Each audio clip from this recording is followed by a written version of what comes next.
G'day guys, what's cracking? It's Ralph here, and you're thinking, how did you grow a beard this luscious and massive since shaving it off just previously? And I'll let you in a little secret.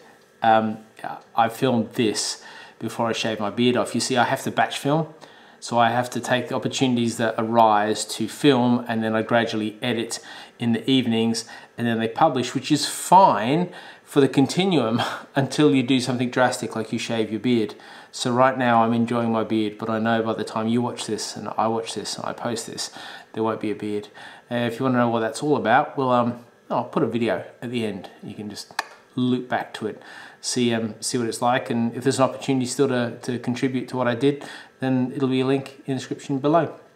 Now, I'm not a flowers kind of guy. I don't get given flowers much. I don't mind that I'm not given flowers much. But recently, I had a look at this work on Instagram. It kind of captured me. It's from a bloke called Filip Kabanyayev. Sorry, Philip, if I've ruined your name. And he has an Instagram account called Minimal Leaves. And this is some of the stuff he comes up with. So he just comes up with these gems, and I've been looking and watching his stuff for a while, and it's really intrigued me to the point where I thought, I reckon I can do that.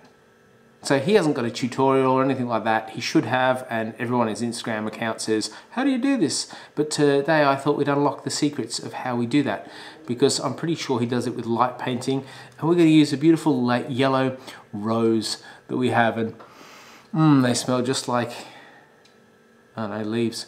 So these photography adventures and endeavors are all about empowering you to be able to do the same. So I kind of do the groundwork here, and then you can take what I do and make it better. And so to do that, today we're going to shoot with what many of you would have. This is Nikon Z6, but it doesn't really matter what body you have. I'm shooting on a 24-70 f4 lens. It's a standard kit lens that comes with most full frame cameras. But if you've got a DX, like a crop sensor, you just use the 15-50 that comes with it, and it'll do the same job as we're going to do tonight. Now, coupled with that, we have to use a tripod. We're also going to use a shutter release. And that's to make sure the camera doesn't move as the camera sits on the tripod, and we've got rubber stops on the bottom of the tripod to make sure the tripod doesn't move on my tiles, because if the tripod moves while we're doing this, or the flower moves, we're stuffed. We're going to take this RGB light, and you can take any RGB lights you want, and we're going to, well, might use green in different colors. This actually cycles through the colors, and I'll put a link in the description below, but there's a ton of these on my channel that you can check out and enjoy in various price ranges, so you can choose the one. And so what we're going to do, camera on tripod, nice and still. Now the flower, we're going to separate the flower so it's a singular flower, and then basically what we're going to do is take multiple shots in exactly the same situation, but light it differently, and then stick it all in Photoshop, and well, see how we go there.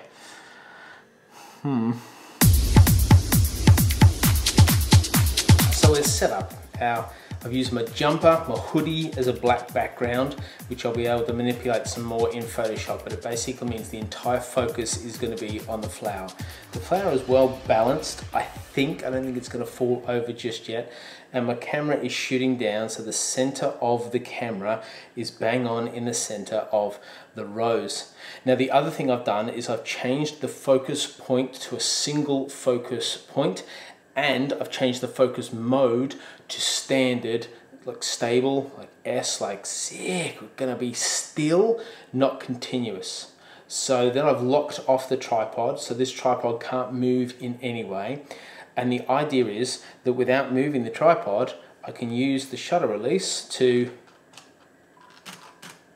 shoot off. And as I do that, I'm gonna light the rose with this light. Now it's seen that Philip has spent years fine-tuning this, and we're going to do this in like an hour. I know that when I put light on the subject, it will change the exposure on the camera, and so I will need to set the camera to work in conjunction with the light that I put on it. So to make things easy for myself, I'm going to keep the same brightness of light, and I'm going to change the camera to suit that. I'm then going to turn the light on at different angles. I'm going to keep the light out of the shot, but the glow of the light on the flower. That at the moment is shooting on a shutter speed of 1/20th at f4. f4 enables me to keep all of this in focus because the leaves are still identifiable, but they're very blurry, and that's what you want. You don't want the leaves to have any detail at all. You want all the focus to be on the flower. Now as I shine the light just there, that's like 2 stops overexposed. And so if I take the light back a little bit, increase the shutter speed. So at the moment you can see my focus point is in the middle of the rose. So I'm actually going to move it to the left so it focuses on what is most bright. And as you can see that the settings I'm on at the moment, so because the light is so bright, I've had to increase the shutter speed to 1/400th of a second. I'm going to take that ISO down to 100 and we're going to see if we can pull this off. So now we're shooting from the opposite side of the rose. Use a shutter release so we don't cause any unwanted movement in the shot. I now need to change this to a blue. Should we go blue? Could give it a bit of a blue mood with those colors as highlights right on top. The rose actually looks white. So if I move the light around like this, it looks much better in the shot. I really need a monitor, don't I? And I could record the monitor and show you exactly what I can see, but I can't afford a monitor just yet. I wonder like a red coming up from underneath. Oh, that looks cool. All right, now what I thought I'd do is change, so we're assuming that those set of shots, which we'll go and play with in Photoshop in just a minute, are correct. I'm going to now shoot, I think, sideways across the rose. Now I've chose to do this at night, it's night here, so that I don't have to battle ambient light. Because I've got the house lights on for the sake of our video, I could actually turn them off and then the only light I'd need to control is my RGB. But because you can increase your shutter speed, you can actually cancel out all the ambient light in the room, so you're just dealing with the light that you have. And cameras these days, the shutter speed goes right up north, so you've got plenty of space to play with. So what we'll do now is shrink the tripod down and we'll shoot across the rose and see how that comes out.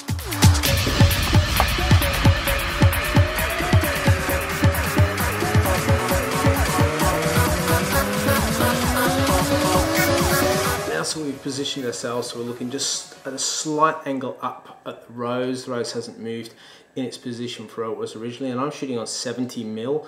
That means I can have a minimum focal distance so I can get as close as possible, and if I shoot in 70mm it'll actually fill the frame up nicely, give me a nice high definition photograph to play with rather than having to crop in later on. So you can do that 70mm, and here's about 20 centimeters, about the minimum focal distance. That means if I get closer it'll get blurry and can't focus on it. Turn on the light because it's on 1/1000th of a shutter speed. The stuff in the background you really can't see, so it shouldn't be distracting. And I could just kill these lights. I'm going to do that. Now by killing those lights, what you instantly do is eradicate all the background. There's no light to pick up the background, which means I can back off from 1/1000th and come down to about 320, 200. But it also means the benefit of doing it is the background, which is like a cabinet and a window frame and that sort of thing. It's completely out of focus because it's just got no light to reflect back to the camera. So let's have a gander at this. You can use spot metering at this point if you want to ensure that that which you're focusing on is exactly correctly exposed. But this sort of artwork, I don't think it requires exact exposure. I may regret that when I'm editing these photos, but I think actually close enough is good enough because of the manipulation that we'll do in Photoshop in just a minute. I understand why this has taken him so long to perfect, because there are so many options that you can play with in terms of the light intensity, the light hue, the distance the light is from your subject, how you light your initial subject, what color your initial subject is, and maybe that's why he went with leaves, because of the textures of it, but they're all just kind of a neutral color. I also know from watching him on Instagram that he has a massive dark glass table. I thought about buying a black glass table, but other than that being completely idiotic, they're really expensive. I've nowhere to put it, and the 70 likes I'm going to get from this video don't really justify that sort of expenditure. So we're not going to go down that avenue because I want to have a play with these and see if I can come up with something cool. To Photoshop we go. So I've imported the photos, and if we just go to develop module, we can have a scan through and see what we have come up with. We'll take the first bunch of shots, and I'm actually going to go through and edit each of these individually. We could actually copy and paste our settings from one to another, but I want to be specific about each one before I bring them all together. So we're using obviously Lightroom to do that, and I'm going to start by playing with some contrast. I like that because I just want to highlight the yellow part of the leaves. If we go highlights, that blows that out. If we pull it back, now shadows might redeem something. Yep, that's good. Still, it's a bit too bright. Yep, that's good. Just check my screen. You have to check your screen sometimes. I like to edit when it's just in the midpoint. I can bring the whites up a little bit. I can back the blacks right off. And texture would be beautiful for these flowers, as well as clarity. Yep, see the clarity? It brings up the exposure and the detail.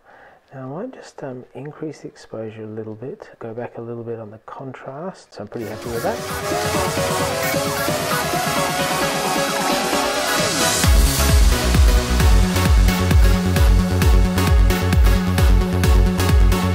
So let's take our edited images, which is this one, this one, this one, this one, and this one, and we're going to go edit in, and then we're going to Photoshop open layers in Photoshop. I'll bump them all down that right hand column. Got our 5 images in, and the first thing I want to do is get rid of this big red light. And the way I'm going to do that, dissect the photo by using the lasso tool.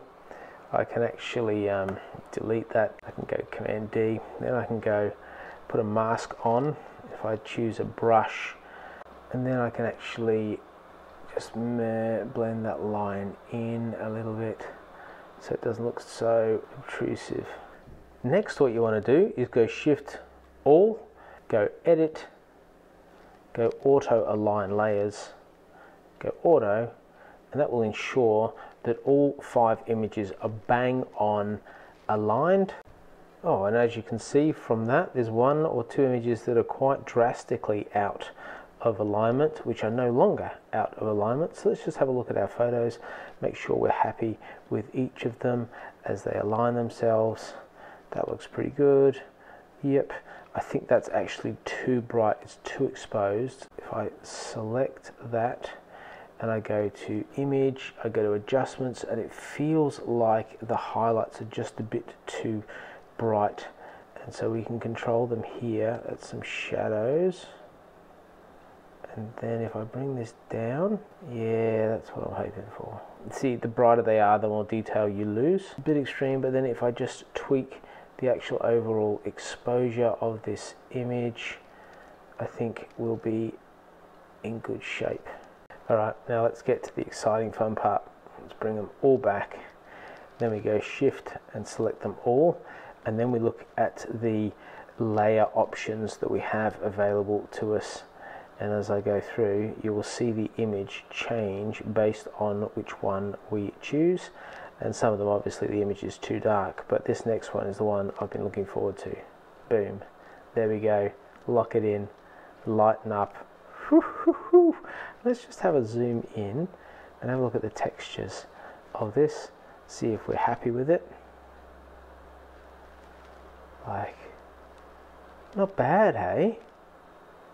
Not bad for an evening's work.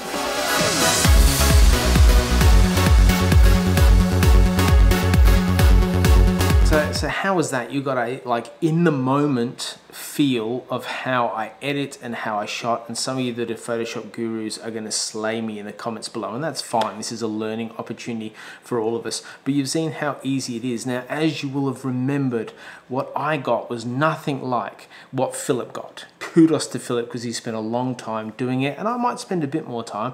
I've also edited up that other image, and I'm going to put that up in just a minute, so you'll get to see a little bit of the variety. And there's other ways you can edit. You can dodge and burn. You can actually bring parts of the image in manually and enable it that way. I just wanted to show you a really straightforward way that you can step into your creativity. You can take a flower, you can take all the gear that you might normally have, and you can just try something different. And you don't even have to use a flower. I mean, you can use a leaf, or you can use anything. So I'd love for you to tag me in the stuff that you come up with on Instagram. Please subscribe to the channel. Thanks for giving it the thumbs up already. You can even ring the bell. I don't talk about the bell much, but you can ring the bell. The bell's epic. Yeah. Rings the bell, then YouTube says, hey, this video from Ralph, you should get onto it. And you're like, yeah, drop what you're doing. Like, you got the baby, and you're like, drop the baby. Run to the, don't drop the baby. Don't drop the baby. I'd love to know what you think about this creative process, and if you're thinking about doing it, what you might have a crack at. Thanks so much for watching. I'll see you in the next video. Bye.